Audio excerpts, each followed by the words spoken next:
Hola a todos, bienvenidos una vez más a Por Amor al Saber. En esta ocasión vamos a retomar y finalizar la exposición del sexto capítulo de la segunda parte del ensayo Los límites de lo real. En el video anterior nos abocamos fundamentalmente a dilucidar el carácter fluctuante del tiempo, para lo cual elaboramos una osada hipótesis según la cual la naturaleza misma del tiempo implicaría alguna forma de contradicción, a la que denominamos contradicción dialéctica para diferenciarla de la contradicción lógica. Por cierto, más adelante tendremos que ahondar en esta hipótesis a fin de legitimarla con un fundamento más sólido, ya que la idea de contradicciones reales resulta sumamente controversial. Lo cierto es que, gracias a este nuevo enfoque, pudimos obtener una imagen más adecuada hasta cierto punto de eso que intuitivamente llamamos el paso del tiempo.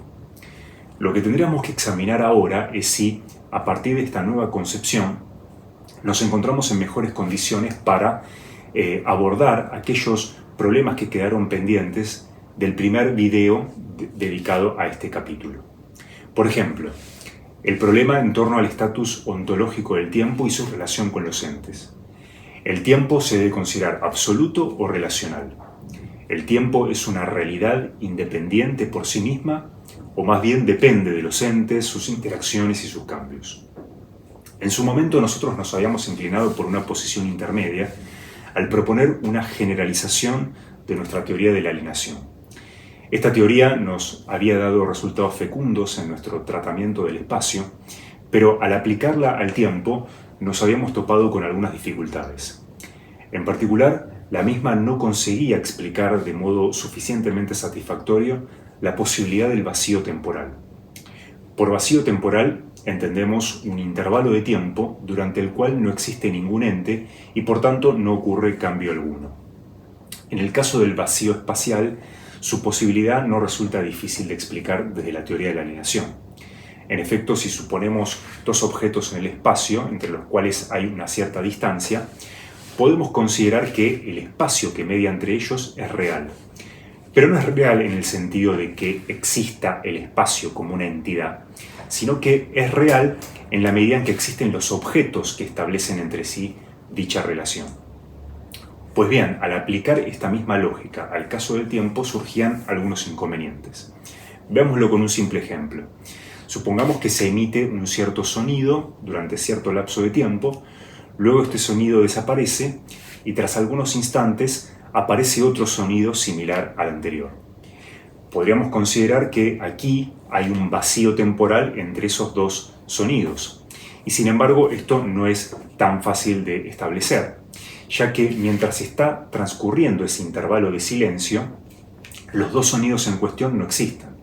El sonido inicial ya desapareció y el sonido final todavía no hizo su manifestación. Con lo cual tendríamos un vacío cuya realidad no está fundamentada en la existencia de ningún ente concreto. Esto, según la teoría de la alienación, es imposible, ya que el tiempo no podría transcurrir al margen de los entes. Ahora bien, si planteamos la cuestión desde el nuevo enfoque que nos aporta esta concepción dialéctica del flujo temporal, podemos encontrar una explicación más convincente. Recordemos que, según esta perspectiva dialéctica que esbozamos en el video anterior, no existe un ahora único y privilegiado, sino que todos los instantes de la serie temporal existen por igual. Es decir, de algún modo, que solo puede entenderse en clave dialéctica, todo está aconteciendo ahora. Tanto lo que desde nuestras perspectivas sería el pasado, como también aquello que para nosotros conforma el futuro. Y si todos los entes de la serie temporal, con independencia de su situación concreta, existen igualmente, no habría ningún inconveniente en concebir la posibilidad de vacíos temporales, tal como ocurre en el espacio. De hecho, el espacio no lo concebimos universalmente pleno de materia o de entidades. tal como creen los plenistas.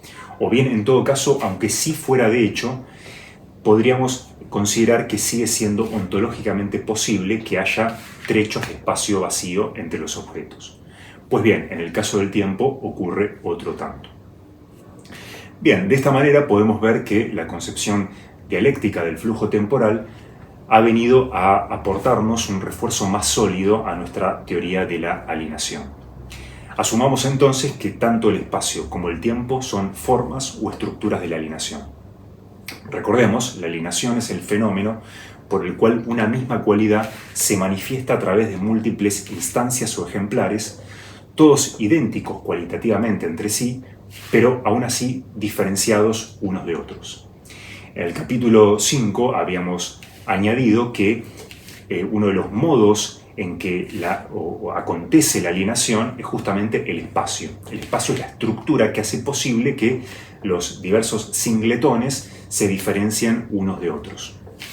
Lo que ahora podríamos agregar es que el tiempo es otra estructura o forma de la alienación. Esto se puede ver claramente con otro ejemplo similar al que presentamos anteriormente. Imaginemos ahora un sonido que se emite de forma intermitente, por ejemplo una nota musical, la nota do. Imaginemos que se manifiesta en varias ocasiones.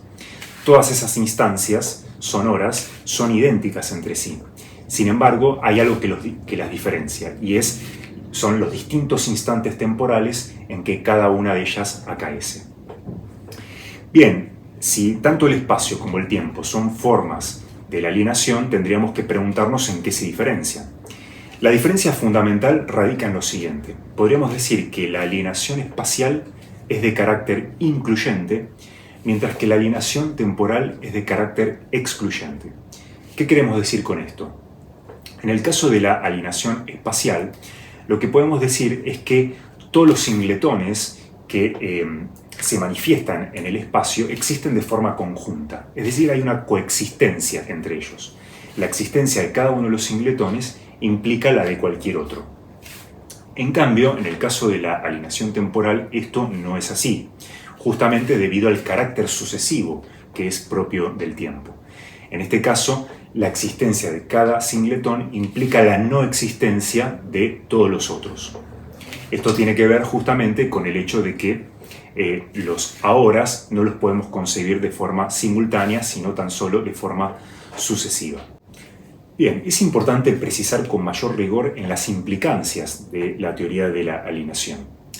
Esta teoría no viene a establecer simplemente que las coordenadas espaciotemporales sirvan como criterio diferenciador de los objetos, algo que después de todo está bastante conforme al sentido común.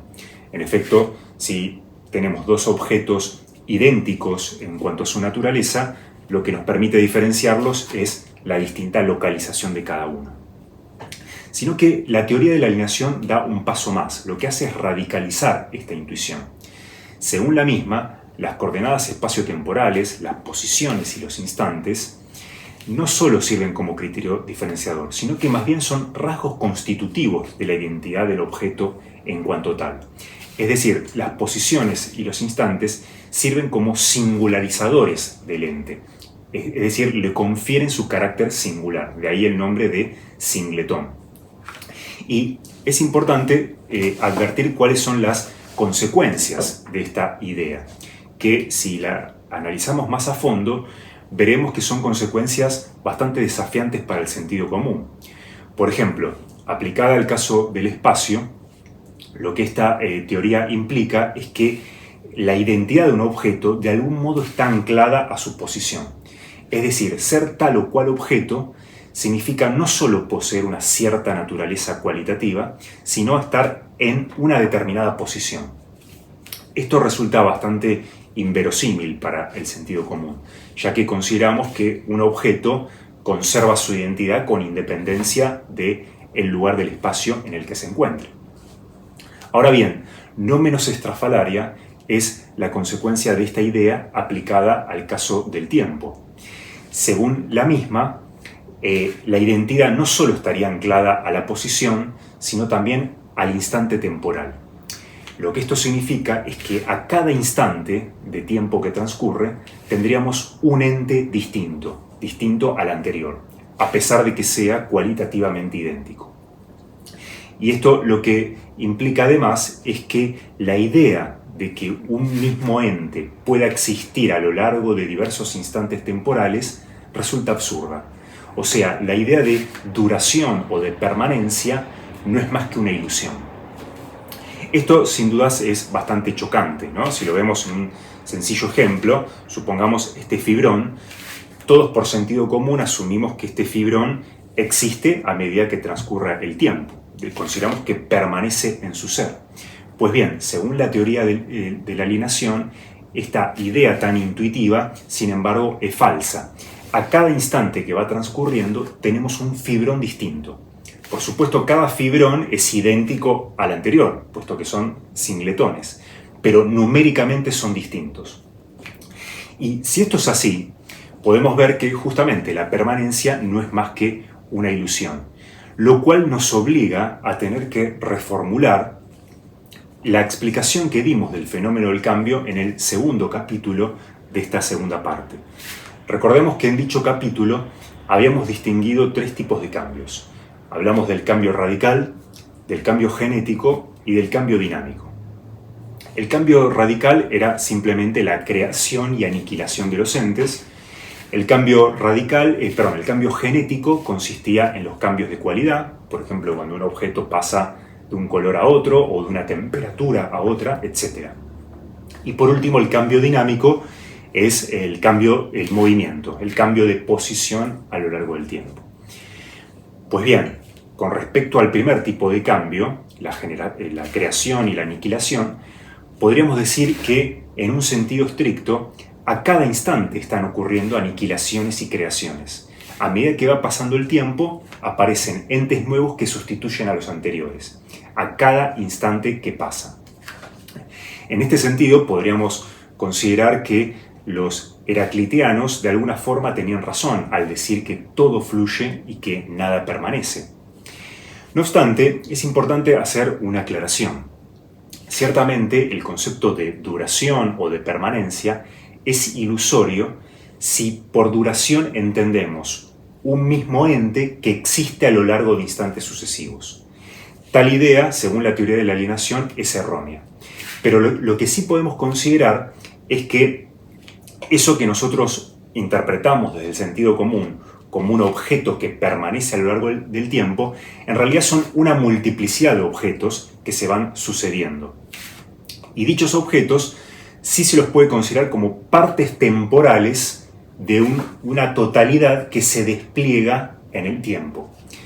Esto se puede ver claramente con una comparación con el espacio. Supongamos que tuviésemos una barra, ¿sí?, hecha de un determinado material, una barra homogénea, seccionada en varias partes iguales. Cada una de esas partes, si bien cualitativamente es idéntica a todas las otras, sin embargo, cada una es distinta de las otras. Son numéricamente distintas. No obstante, todas esas partes de la barra componen una misma totalidad, que es la propia barra. Pues bien, en el caso de la duración, podríamos entenderla como también una extensión, pero en el tiempo. Es decir, lo que llamamos permanencia en el tiempo, en realidad es una extensión, es el despliegue de múltiples partes que componen un todo que se despliega de forma temporal. De esta manera podríamos decir que este fibrón sí es único, pero en el siguiente sentido.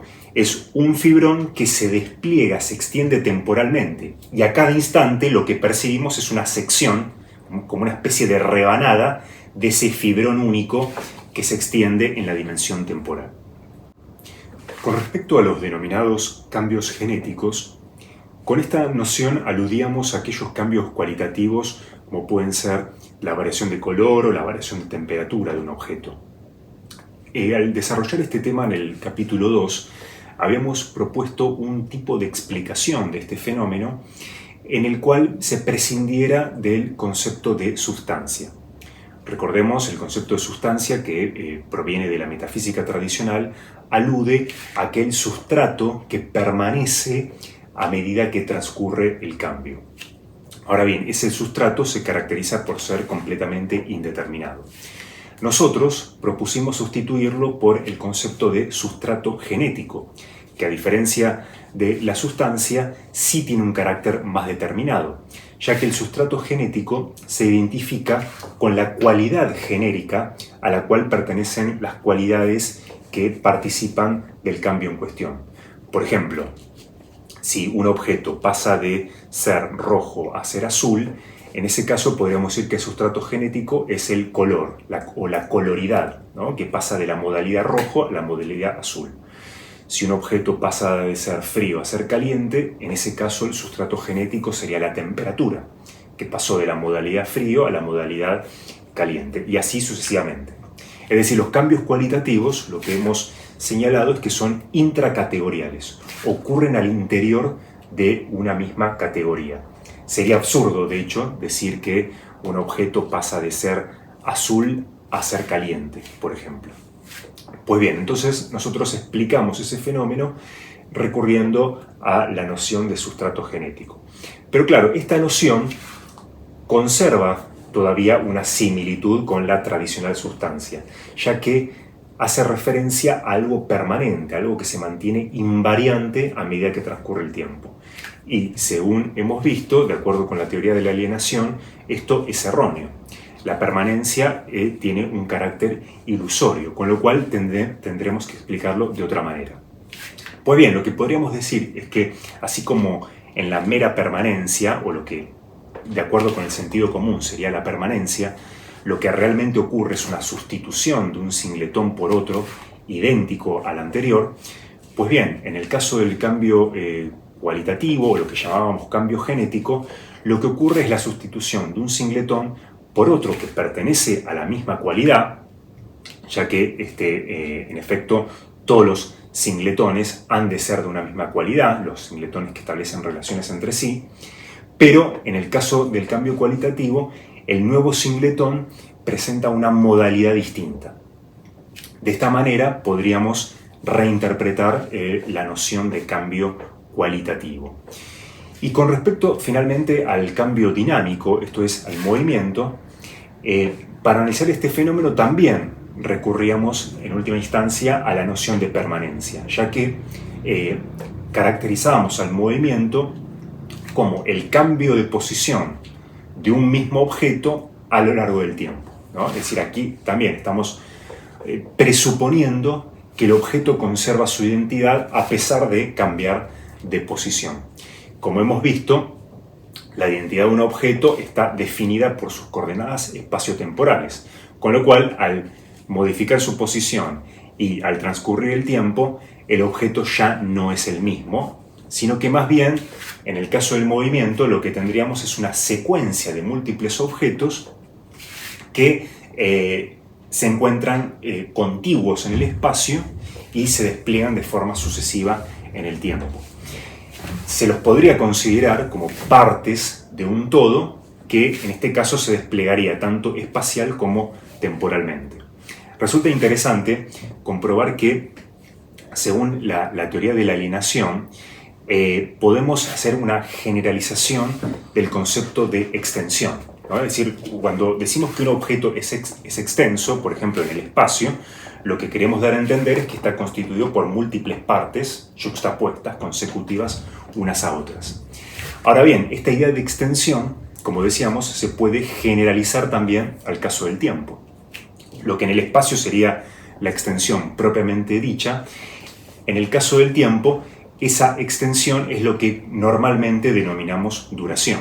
Pero en un sentido estricto, guarda un cierto paralelismo con la extensión espacial, ya que, como hemos mencionado, eso que consideramos como un objeto que está durando, que está permaneciendo en su ser, en realidad es una secuencia de múltiples partes que se despliegan temporalmente. Y finalmente, en el caso del movimiento, podríamos decir que se trata de una extensión doble, es decir, tanto espacial como temporal. Cuando tenemos un objeto que se despliega en ambas dimensiones, tanto en el espacio como en el tiempo, eso el sentido común lo interpreta como movimiento.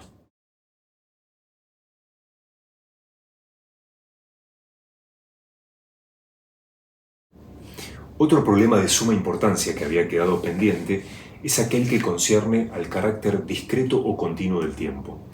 Es decir, este se haya constituido por unidades mínimas e indivisibles, o más bien resulta infinitamente divisible en partes cada vez más y más pequeñas. Habíamos visto que ambas hipótesis presentaban aspectos problemáticos. Por ejemplo, con respecto a la hipótesis del tiempo discreto, habíamos visto que en combinación con la hipótesis de un espacio continuo, tal fue una de las conclusiones del quinto capítulo, conducía a resultados un tanto controversiales a la hora de interpretar la naturaleza del movimiento. En efecto, supongamos que un objeto se encuentra en determinada posición en el instante 1 y en el instante 2, es decir, el instante inmediatamente siguiente, se encuentra en otra posición. Por muy cercana que esté la segunda posición a la primera, entre ambas tendrá que existir siempre una distancia infinitamente divisible, ya que asumimos que el espacio es continuo. Pero entonces, si esto es así, el objeto para desplazarse tuvo que haber efectuado un salto desde un punto a otro sin atravesar una trayectoria intermedia. Es decir, se está poniendo en jaque la ley de continuidad que habíamos asumido fundamental para el movimiento de los objetos. De esta manera, pareciera más razonable adherirnos a la hipótesis continuista. Por otra parte, según la teoría de la alienación, entre espacio y tiempo evidentemente hay una simetría, ya que ambos son formas o estructuras de la alienación. Por lo tanto, si el espacio es continuo, ahora podemos considerar razonable que también el tiempo lo sea. Sin embargo, no deja de tener sus dificultades esta interpretación. En su momento habíamos mencionado un argumento de Hume al respecto. Supongamos que el tiempo fuera continuo. Pues bien, ¿cómo debemos inteligir la naturaleza de la hora? Si el ahora, si suponemos que el tiempo es continuo, entonces el ahora tendría que ser divisible en partes más pequeñas. Es decir, debería contener instantes más breves en su interior. Pero todos esos instantes, al ser parte de la hora, tendrían que ser simultáneos. Y claro, esta consecuencia es absurda, ya que el modo de ser propio de los instantes temporales es la sucesión, no la simultaneidad.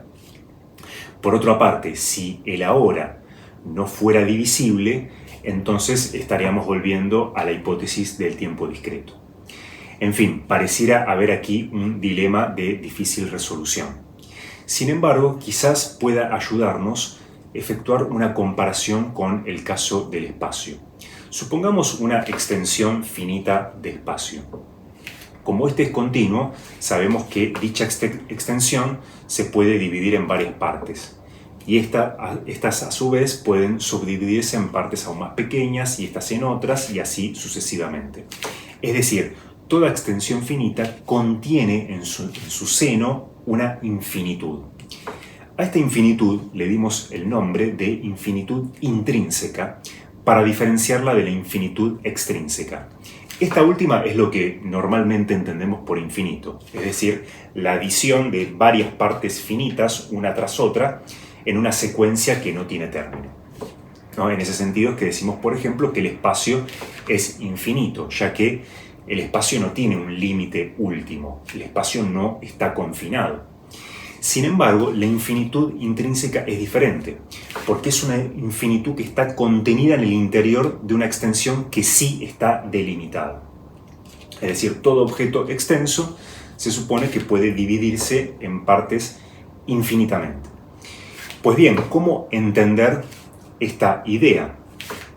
En su momento, al desarrollar el capítulo sobre el espacio, habíamos recurrido al concepto de infinitésimo, un concepto de origen matemático. El infinitésimo alude al límite último inalcanzable de toda una progresión de infinitas divisiones. Es decir, el infinitésimo representa lo infinitamente pequeño, pero como tal es una cantidad indefinida, porque más bien da cuenta de una progresión, de una tendencia. Sin embargo, este concepto tiene validez objetiva para, por ejemplo, entender la infinitud intrínseca. En efecto, ¿en qué sentido la extensión de este fibrón es infinita? Pues bien, en el sentido de que contiene infinitas partes infinitesimales. Bien, lo que podríamos pensar es que quizás resulte adecuado, siguiendo una simetría entre espacio y tiempo, extrapolar a este último el concepto de infinitésimo. Podríamos pensar que el ahora no es ciertamente una cantidad finita, divisible en partes cada vez más pequeñas, y tampoco es una unidad indivisible, una suerte de átomo, como creen los defensores del tiempo discreto. Quizás el ahora tenga un carácter infinitesimal, es decir, sea una cantidad infinitamente pequeña, y como tal, al ser indefinida, al ser el límite de una progresión, esto explique quizás la condición evanescente, podríamos decir, que es propia de la hora. En efecto, el ahora es fugaz, ni bien se manifiesta, desaparece, cediendo su puesto a otro ahora, y este a su vez da lugar a otro ahora y este a otro, y así sucesivamente. Si comparamos con el caso del espacio, podemos ver que, en efecto, en cualquier extensión, existen partes infinitesimales, pero todas ellas coexisten a la vez componiendo un todo finito. Mientras que en el caso del tiempo, debido a la exclusividad del ahora, por el principio de exclusión, el ahora, al ser infinitesimal y al no estar definido, necesariamente tiene que ser sustituido por otro, y este por otro, y este por otro. Está en un constante proceso de realización. Mientras que las extensiones espaciales ya están realizadas, podríamos decir que en el caso del tiempo está realizándose. Bien, otro tema que nos había quedado pendiente del capítulo 5 dedicado al espacio es el de las paradojas del movimiento. Habíamos hecho mención en su momento a la célebre paradoja de Aquiles y la tortuga. Recordemos que, según esta, la tortuga siempre tendrá una distancia de ventaja respecto a Aquiles. Dicha distancia se va haciendo cada vez más pequeña, pero nunca llega a anularse, de manera que Aquiles no podrá alcanzar a la tortuga. Este resultado claramente entra en fricción con el sentido común. Lo que habíamos podido comprobar a partir de nuestro análisis es que esta paradoja presupone el carácter continuo tanto del espacio como del tiempo. Por lo tanto, tendremos que ver cómo resolverlo, ya que desde nuestro punto de vista es correcto interpretar tanto al espacio como al tiempo como cantidades continuas. Bien, lo que podríamos decir es que esta paradoja, en última instancia, podría simplificarse si la llevamos a un extremo. Podríamos decir no solo que Aquiles no logrará alcanzar a la tortuga, sino que en un sentido estricto ni Aquiles ni la tortuga podrían empezar a moverse siquiera, ya que para realizar el más mínimo desplazamiento tendrán que atravesar una infinitud de partes. E incluso del tiempo mismo podríamos decir que este ni siquiera podría transcurrir un pequeño lapso, ya que este también contiene una infinitud en su interior. Ahora bien, desde la concepción dialéctica que hemos venido desarrollando, podemos comprender que, después de todo, la serie temporal, desde el pasado hacia el futuro, tiene tanta realidad como el espacio mismo. Es decir, si bien desde el punto de vista de la vivencia del flujo temporal, este lo experimentamos como un continuo realizarse, desde otro punto de vista, la serie temporal ya está plenamente realizada. Y si esto es así, podemos entender lo siguiente. Tomemos a modo de ejemplo nuevamente una extensión espacial, la extensión de este fibrón. La misma, como sabemos, se puede dividir infinitamente en partes cada vez más y más pequeñas. Y sin embargo, eso no impide que la extensión en cuanto tal ya esté definida y delimitada. Pues bien, en el caso del movimiento, este, como hemos visto, no es más que una extensión espacio-temporal. La misma, del mismo modo, puede fraccionarse en partes cada vez más y más pequeñas, sin que por eso el continuo en cuanto tal deje de estar delimitado. Y si añadimos otro continuo más, ¿sí? Pensemos que tanto Aquiles como la tortuga, o los movimientos de ambos, se pueden interpretar como si fueran continuos espaciotemporales, pues bien, nada impide que esos continuos se encuentren en un punto, que haya una intersección entre ambos, a pesar de que ambos continuos pueden dividirse infinitamente. Y de esta manera podemos entender que la intersección de esos dos continuos es el momento en que Aquiles logra alcanzar a la tortuga. Dicho de otra manera, decir que Aquiles nunca va a alcanzar a la tortuga sería tan absurdo como decir que dos líneas oblicuas nunca van a cruzarse por el hecho de que tanto una como otra pueden dividirse en partes cada vez más y más pequeñas sin llegar nunca al punto de intersección. Bueno, esta es una posible interpretación que podemos hacer de esta célebre paradoja a partir de nuestra teoría del espacio y el tiempo. Bien, de esta manera damos por finalizada esta segunda sección de la segunda parte, dedicada enteramente tanto al espacio como al tiempo. Espero que les haya interesado y en el próximo video pasaremos ya a la tercera y última sección de esta segunda parte denominada Teoría de lo Trascendental. Bueno, espero que me sigan acompañando. Nos vemos hasta la próxima.